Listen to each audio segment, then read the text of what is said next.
Happy Friday, everybody. I wanted to do a video with my cabinet doors, my cheap and easy, pretty simple doors I'm making for the front of my trailer in the kitchen area.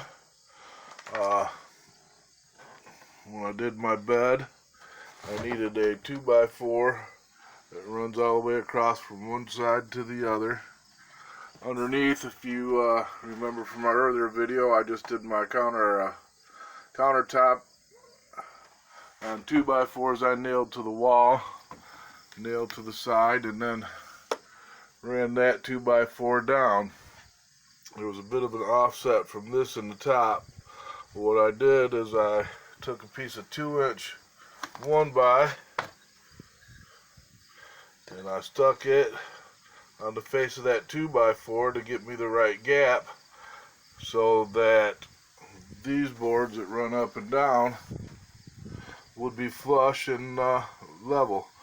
So that one's on there. This board is nailed to that back one. And up here, my flooring material, I just used a piece of flooring material that is nailed right to the 2x4. So for the top of that to match up, since there's a difference in thickness and I wanted it pretty flush, what I did was took a piece of the flooring in one of my 1x's and used this piece to hold them together.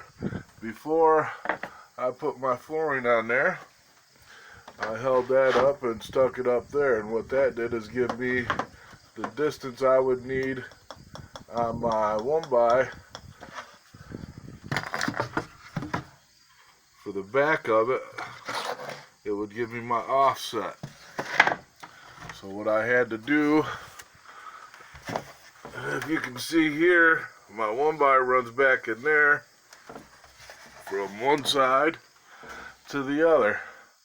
That, when I stuck it up there, I traced with my ink pen a mark this side, that side, and I stuck my piece of 1x2 up there, and as I went, I stuck this up there and pulled the 1x to it and nailed it with my brad nailer. Well, that's my stapler, but I had a brad nailer also, and put some Titebond glue on it and nailed it up. And what that did is give me something to nail my boards to. Now I went with 1x2 in the back, and in the front here I made a little lip to catch my cabinet doors. That's 1.5 inches, little over, somewhere in there, but I wanted a bit of a lip to catch my cabinet doors. And then I ripped some of these down 1x to the right size, put some glue on there, and after I got my 1x3 and my 1x1.5 up there nailed in, I put a piece of this on back and some glue and reached around in there and stapled that to it. So now I have a door stop all the way around. Then what I did is took some furring strips that I cut down on my table saw and made this. What I did is put the up, down, right, up, down, left in, and then put one across the top, one across the bottom, one across the middle, and it gave me a template. I had to back up here, I'm a little too close, but it gave me a template to lay over my 3/16 plywood to trace out, and that's how I cut my back doors. Once I got my doors in there, I ripped down out of my 1x stock. I just ripped down, I think them are going to be, I think they're like 1.25 inches. So I put some up and down, and across, and you can kind of see the holes there. I brad nailed them in, I glued them and brad nailed them on, and that gave me my panels. I did 2/16 inches for this side, and then that back one I was left over, I think that one's like 13 inches, but I was able to cut that. It's got one good side and then the back side's bad, but I was able to cut right off the end of one piece. The right height, I think, is 28 inches off of it, and get all three doors out of one end piece of a piece of plywood. So when I do my ceiling, that's 12 foot. I shouldn't have too much scrap. 1 8-foot on the left side, 1 8-foot on the right side, and then I'll have what's left over for the final 4 feet. Should work out without a lot of waste. But this is 3/16. It has a pretty good look. I'm gonna, I think, paint this the same color as the walls, paint that the same color of the walls, and I'll either stain that with the stain I got, or paint it maybe a darker brown that matches my trim, just so it's got a little bit better look. Now, I put them cabinet latches on, and not only they're kind of a pain in the butt, but they really don't hold good. So for traveling, I wanted a lock, and I just went with something simple. The old screen locks, if you remember them, used to go on your house. You throw your screens in the summertime and put them in and twist it. Now, the gap in the top and the door, these were round. They didn't have enough room to let my door open, so I put them up there, and what I had to do is get my tin snips and just cut the edge off. But it worked out pretty good. Now I won't have to worry about my doors. As you can see, the back of it, I just took my grinder and ground the brad nails that were hanging out, ground them down. When I paint that, you won't even see them, but the back, that's what the sheet looked like when I had it in there before I put my trim on. But it turned out, I don't know, I had some leftover 1x6. I bought a couple more pieces, so for what I got, for what it cost me, I think it turned out pretty good. I do have some knobs, but I haven't put them on.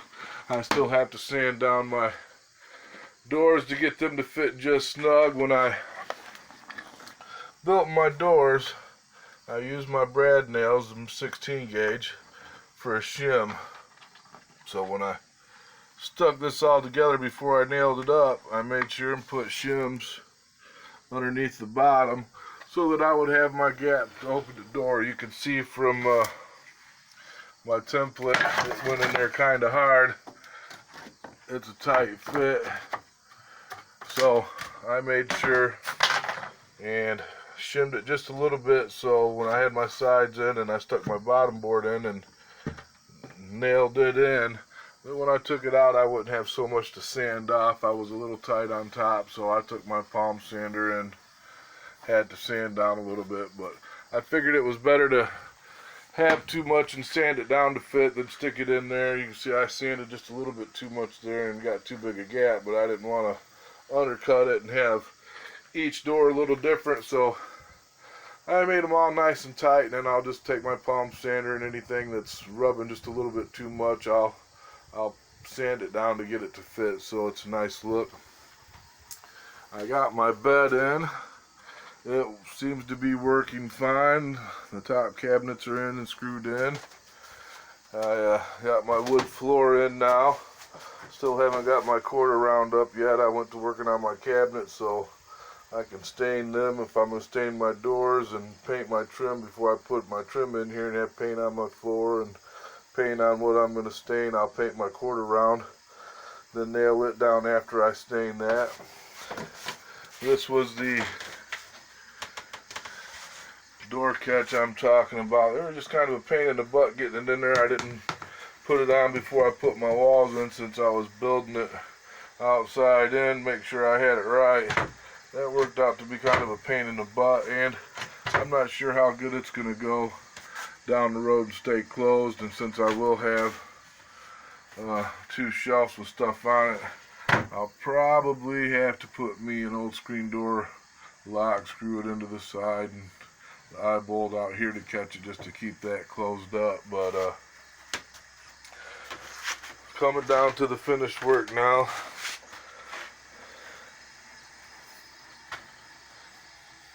I still have quite a bit of room. I am thinking I am going to put my batteries in that cabinet, mount my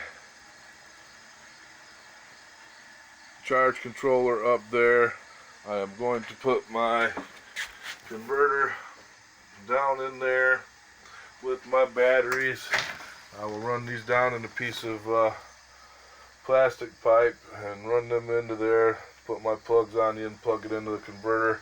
Then I can have this whole wall, I think it's 34 inches, for shower area and not have to worry about my batteries being down there, any of that electronics getting wet.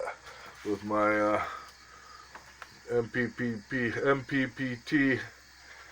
charge controller up there, I'll have a shower curtain. I won't have to worry. It's all plastic enclosed. There's not going to be no water splashing in there getting it. So I think that's going to work out best to give me my shower area with my dog bathing pool that I can lay down and pick up, and hang a shower curtain on PVC pipe so it folds down against the wall and out of the way when I'm not using it.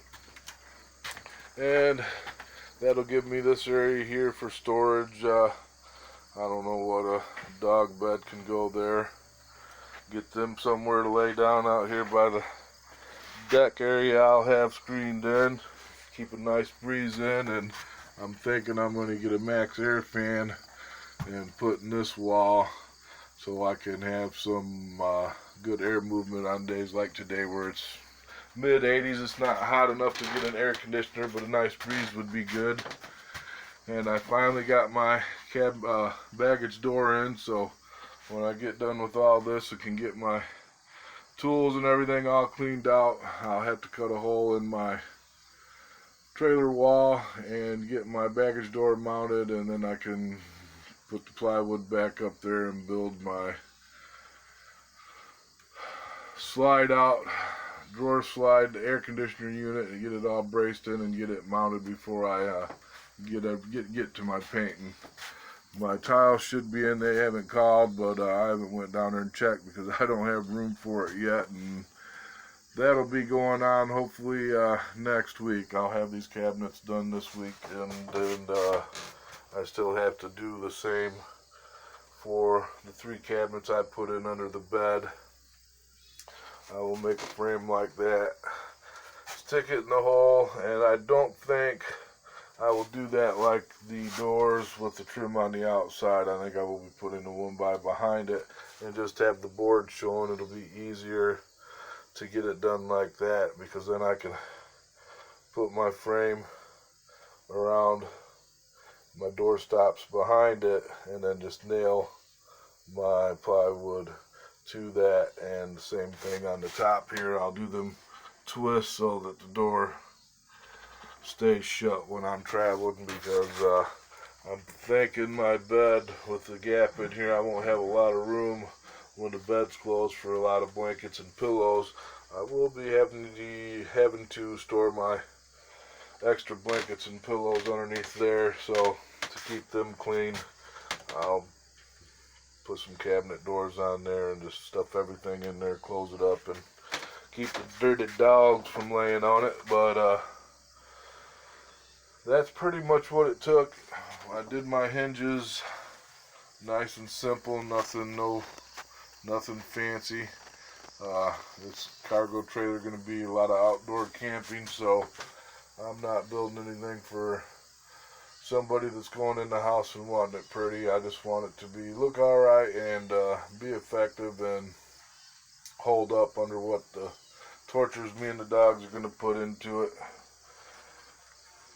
I did pre-drill every hole with this 1x. If you haven't messed with it, everywhere you put a screw with this, you need to pre-drill before you put your screws in, or you will crack the 1x, and it's a pain in the butt after you get everything cut, glued, stapled, and then have it start cracking and mess with that. I think that's about it. This turned out pretty good. I got my deep freezer in there.